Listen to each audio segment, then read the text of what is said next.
नमस्कार। इन खबर में आपका स्वागत है।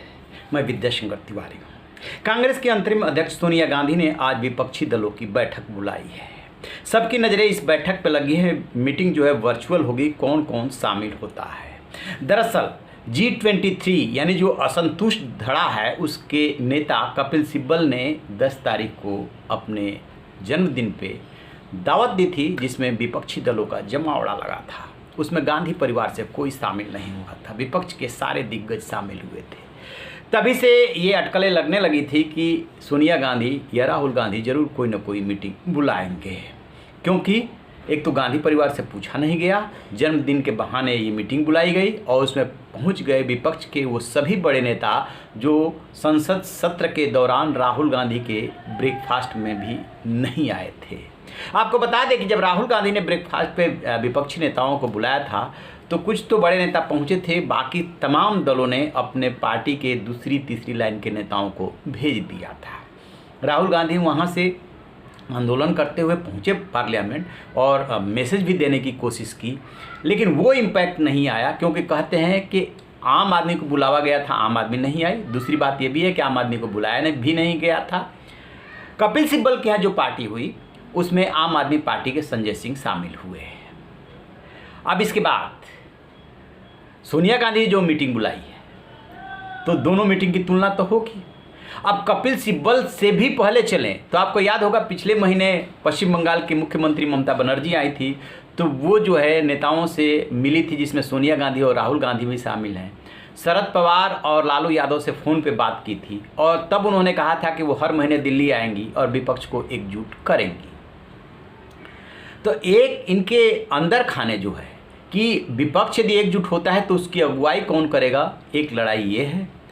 और दूसरी लड़ाई कांग्रेस के अंदर है, जो असंतुष्ट धड़ा है G23, वो गांधी परिवार या यूं कहें कि उनकी व्यवस्था से नाराज है। अब इसमें सबकी नज़र ये लगी है सोनिया गांधी की मीटिंग पे कि कौन कौन शामिल होता है। कहा जा रहा है कि इसमें आम आदमी पार्टी को नहीं बुलाया गया है, अकाली दल के नेताओं को भी नहीं बुलाया गया है। संभवतः ऐसा पंजाब की राजनीति के मद्देनज़र किया गया है, क्योंकि पंजाब में सभी अलग अलग लड़ेंगे तो स्वाभाविक सी बात है कि यहाँ पे एकजुट होना उनके लिए मुश्किल होगी।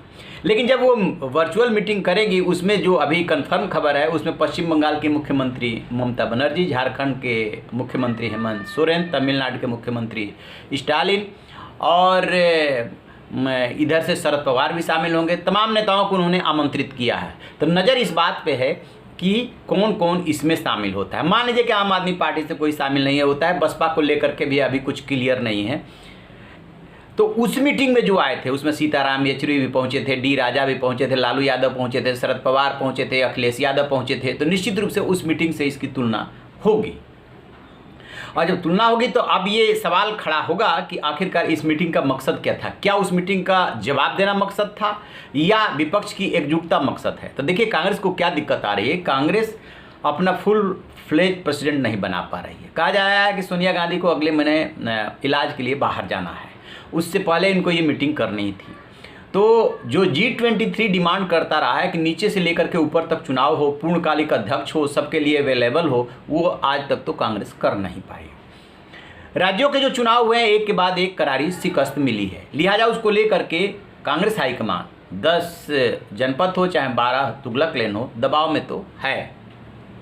और कांग्रेस ये मैसेज देना चाहती है कि जो विपक्षी एकजुटता की बात हो रही है वो और कोई नेतृत्व नहीं करेगा, कांग्रेस ही उसका नेतृत्व करे।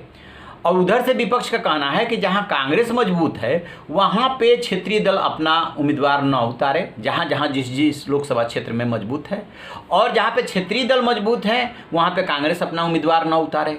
तो क्या इसके लिए कांग्रेस तैयार हो जाएगी? क्योंकि होता क्या है कि पीएम मोदी और बीजेपी से लड़ने के लिए जब आप तमाम क्षेत्रों में चुनाव नहीं लड़ेंगे तो आपकी पार्टी कमज़ोर होती है। उत्तर प्रदेश में खास तौर से कांग्रेस ने ये देखा है और बिहार में देखा है और भी कई राज्यों में देखा है, लेकिन यहाँ पे देखा है। तो सोनिया गांधी के सामने बहुत बड़ी चुनौती है कपिल सिब्बल की मीटिंग का जवाब देना, विपक्ष को भी संकेतों में जवाब देना कि वो हैं, अभी वो लीड कर सकती है। और इधर जो है पीएम मोदी एंड बीजेपी को संदेश देना है कि चाहे पेगासस मसला हो, चाहे किसानों का मसला हो, चाहे महंगाई का मसला हो, चाहे डीजल पेट्रोल का मसला हो। अब जो पड़ोस में अभी तो चीन से तनातनी चल रही थी, इसी बीच में अफगानिस्तान में तालिबान आ गया है, तो ये सारे मसलों पे घेराबंदी करने की कोशिश की जाएगी। विपक्ष एक बात विपक्ष को समझ में आ गई है कि एकजुट होकर के ही पीएम मोदी को घेर सकते हो, बिखरे हुए रह करके घेर नहीं सकते। तो देखते हैं जैसे मीटिंग होगी कुछ निकलेगा तो हम आपसे साझा करेंगे। आप रहिए ना बेखबर, देखते रहिए इन खबर। Thank you.